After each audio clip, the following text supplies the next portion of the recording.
महाभारत के युद्ध में करीब 50 लाख से ज्यादा लोगों ने भाग लिया था। लेकिन यहाँ अब सवाल यह उठता है कि इतनी विशाल सेना के लिए युद्ध के दौरान भोजन कौन बनाता था और इतने लोगों के भोजन का प्रबंध कैसे होता था। और उससे बड़ा सवाल यह है कि जब हर दिन हजारों लोग मारे जाते थे तो शाम का खाना किस हिसाब किताब से बनाता था। नमस्कार दर्शकों, आज के इस खास वीडियो के माध्यम से हम यही जानने वाले हैं महाभारत युद्ध में लाखों सैनिकों को खाना कौन बनाता था। नमस्कार दर्शकों, आप देख रहे हैं Mahabharat Katha by Atharv Tiwari YouTube channel. अगर अभी तक आपने हमारे चैनल को सब्सक्राइब नहीं किया तो देर किस बात की। श्रोताओं, अभी सब्सक्राइब करें और बेल आइकन अवश्य दबाएं ताकि ऐसे ही खास लेटेस्ट अपडेटेड वीडियोस आपको जानने और सुनने को मिलते रहे।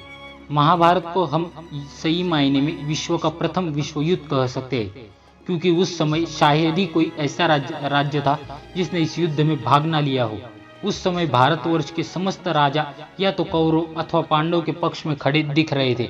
हम सभी जानते हैं कि श्री बलराम और रुक्मी ये दो ही व्यक्ति ऐसे थे जिन्होंने इस युद्ध में भाग नहीं लिया, किंतु एक और राज्य ऐसा था जो युद्ध क्षेत्र में होते हुए भी युद्ध से विरक्त था, और वो था दक्षिण का राज्य उडुपी। महाभारत में वर्णित कथा के अनुसार जब उडुपी के राजा अपनी सेना सहित कुरुक्षेत्र पहुंचे तो कौरव और पांडव दोनों अपनी पक्ष में लाने का प्रयत्न करने लगे। लेकिन उडुपी के राजा बहुत दूरदर्शी थे। उन्होंने श्री कृष्ण से कहा, हे माधव, दोनों ओर से जिसे भी देखो युद्ध के लिए व्याकुल दिखता है, किंतु क्या किसी ने सोचा है कि दोनों ओर से उपस्थित इतनी विशाल सेना के भोजन का प्रबंध कैसा होगा। तब इस पर श्री कृष्ण ने कहा, महाराज, आपने बिल्कुल सही सोचा है। आपके पास इसकी कोई योजना है?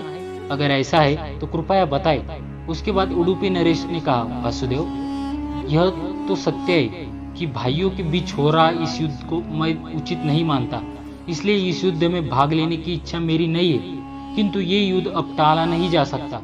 इसी कारण मेरी ये इच्छा है कि मैं अपनी पूरी सेना के साथ यहाँ उपस्थित समस्त सेना के भोजन का प्रबंध करूं। राजा की बात पर श्री कृष्ण ने मुस्कुराते हुए कहा, महाराज, आपका विचार अति उत्तम है। इस युद्ध में लगभग 50 लाख योद्धा भाग लेंगे, और अगर आप जैसा राजा उनके भोजन के प्रबंध को देखेगा तो हम सभी उस ओर से निश्चित ही रहेंगे। वैसे भी मुझे पता है कि सागर जितनी इस विशाल सेना के भोजन प्रबंध करना आपके और भीमसेन के अलावा और कोई नहीं कर सकता, किंतु भीमसेन इस युद्ध से खुद को अलग नहीं कर सकते। अतः मेरी आपसे प्रार्थना है कि आप अपनी सेना सहित दोनों ओर की सेना के भोजन का प्रबंध करें। इस प्रकार उडुपी के महाराज ने सेना के भोजन का प्रभार संभाला।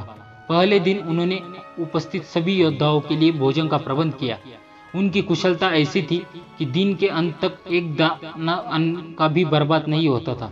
जैसे जैसे दिन बीतते गए योद्धाओं की संख्या भी कम होती गई। दोनों ओर के योद्धा यह देखकर हैरान हो जाते थे कि दिन के अंत तक उडुपी नरेश केवल उतने ही लोगों का भोजन बनवाते थे जितने वास्तव में युद्ध के बाद जीवित होते थे। किसी को समझ नहीं आ रहा था कि आखिर उन्हें ये कैसे पता चल जाता है कि आज कितने योद्धाओं की मृत्यु होगी। इतने विशाल सेना के भोजन का प्रबंध करना आप में ही एक आश्चर्य था, और उस पर भी इस प्रकार के अन्न का एक दाना भी बर्बाद न होना, ये तो किसी चमत्कार से कम नहीं था। 18वें दिन युद्ध समाप्त हुआ और पांडवों की जीत हुई। फिर युधिष्ठिर का राज्याभिषेक हुए। तब युधिष्ठिर से रहा न गया और उन्होंने उडुपी नरेश से पूछ ही लिया कि महाराज, हम सभी लोगों की प्रशंसा कर रहे हैं कि किस प्रकार हमने उस सेना को परास्त कर दिया जिसका नेतृत्व पितामह भीष्म, गुरु द्रोण और हमारे ज्येष्ठ भ्राता कर्ण जैसे महारथी कर रहे थे, किंतु मुझे लगता है कि हम सबसे भी अधिक प्रशंसा के पात्र आप हैं, जिन्होंने न केवल इतनी विशाल सेना के लिए भोजन का प्रबंध किया, अपितु ऐसा प्रबंध किया कि एक भी दाना अन्न का व्यर्थ ना हो पाए। मैं आपसे इस कुशलता का रहस्य जानना चाहता हूँ। इस पर उडुपी नरेश ने कहा, सम्राट, आपने जो इस युद्ध में विजयी पाई है उसका श्रेय किसे देंगे? इस पर युधिष्ठिर ने कहा, वासुदेव श्री कृष्ण के अतिरिक्त इसका श्रेय और किसी के जा नहीं सकता है। अगर वे ना होते तो कौरव सेना को परास्त करना असंभव था।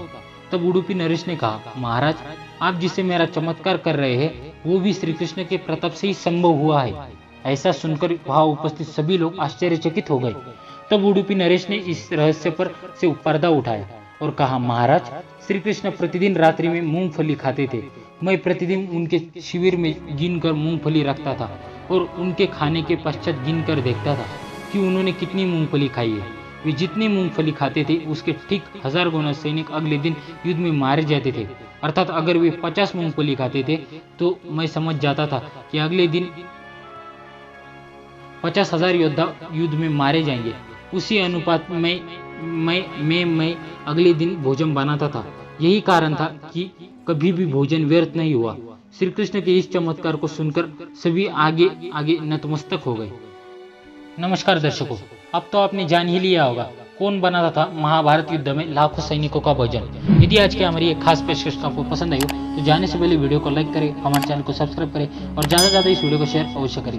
मिलेंगे अगली बार ऐसी खास वीडियो के साथ, तब तक के लिए बहुत बहुत धन्यवाद। जय हिंद, वंदे मातरम।